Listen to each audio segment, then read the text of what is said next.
So we had the headline, as everybody did the other day, that 583 million fake accounts were taken off of Facebook.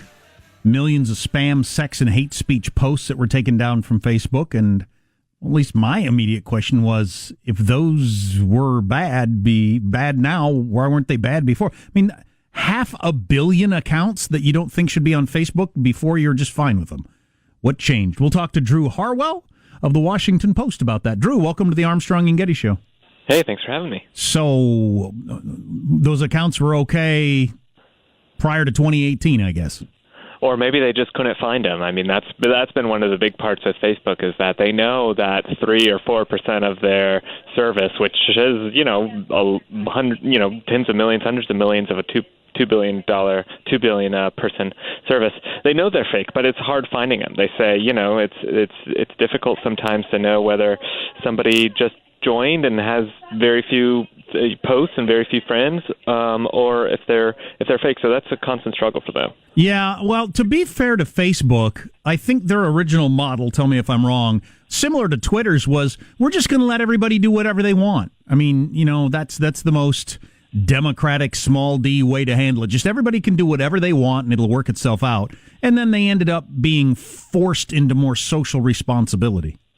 Yeah, that's exactly right. I mean, the phrase for so long was we're a neutral platform, right, which effectively meant we could just we'll run the playground, but we won't police what happens on it.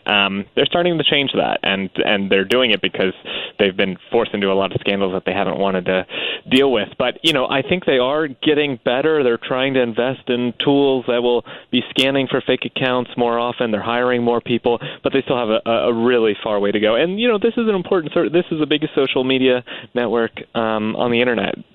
Billions of people use it, young people, old people, in every country on the planet. So it's really important that they pay attention to this, and it's good to see that they are, but they still have a ton more they have to do.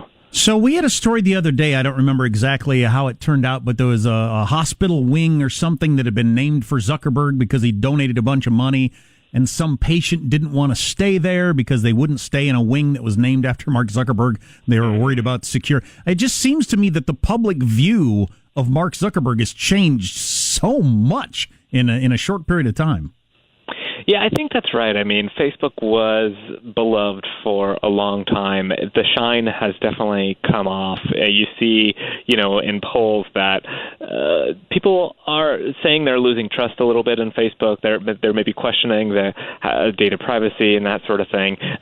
You don't necessarily see people losing trust in Google or some of these other services. And to be fair to Facebook, there are other services like Twitter that get even worse reviews. So, I mean, we're reaching a time where people are starting to reckon with the power of these platforms, the ability of these companies to make tiny decisions and affect how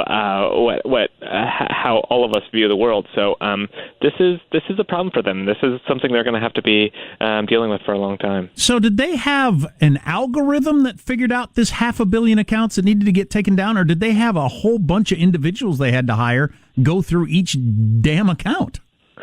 It's a little bit of both. So, when they put out that report earlier this week, it talked about they pulled, 500 million fake accounts. They pulled like 800 million pieces of spam. They pulled hate speech and nudity and all this sort of stuff. And each category, some of them get flagged by their algorithms pretty quickly. They say spam was almost always grabbed by their algorithms because they know the certain patterns that, define what spam is typically. But in some other cases, like hate speech, most of it was reported by the users first. And Facebook has even said it's hard for us to really know what's hate speech and what's a joke and what's a misunderstanding and that kind of thing. Or what's a political leaning that half the country thinks is perfectly okay. Right, that's the thing. I mean, there's a whole level of context and nuance and stuff like that. And with fake accounts too. It's not always easy. Sometimes it's very overt and very blatant. I've talked to people who got their whole identity stolen, their photos and their names, just directly copy and paste it on Facebook in a fake account, and they wondered how the hell did they not know that this was fake and I'm the real person. But it is hard for Facebook because hundreds of millions of pieces of content are posted on the site every day. They just don't have enough eyes to look at every piece, so they're having to build these algorithms up to do some of the policing for them. In the they've been doing this since the beginning of the year. This 583 million accounts they took down. The hate speech ones interest me. So do we have any examples? Has anybody come forward and said, hey, I just believe in securing our borders? But, because some people call that hate. You just don't want brown people in the country. Some people call that hate. Some people call that, no, I just want secure borders. So how does Facebook handle that sort of thing?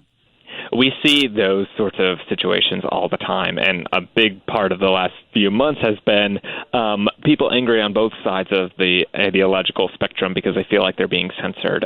This was a big part. There was a whole hearing on Capitol Hill where Diamond and Silk, these conservative video sort of starlets, they thought that they were being cracked down on fairly on Facebook because a post had been inadvertently taken.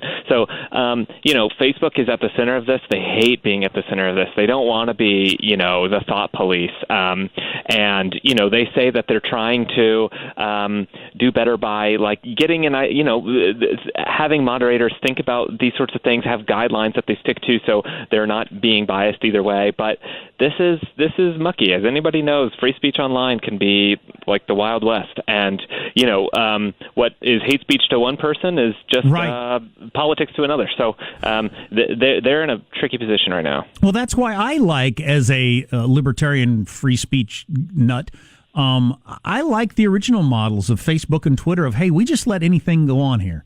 If you don't like it, don't look at it, don't pass it around, make an argument against it. I like the Wild West of that. Can that just not exist for some reason?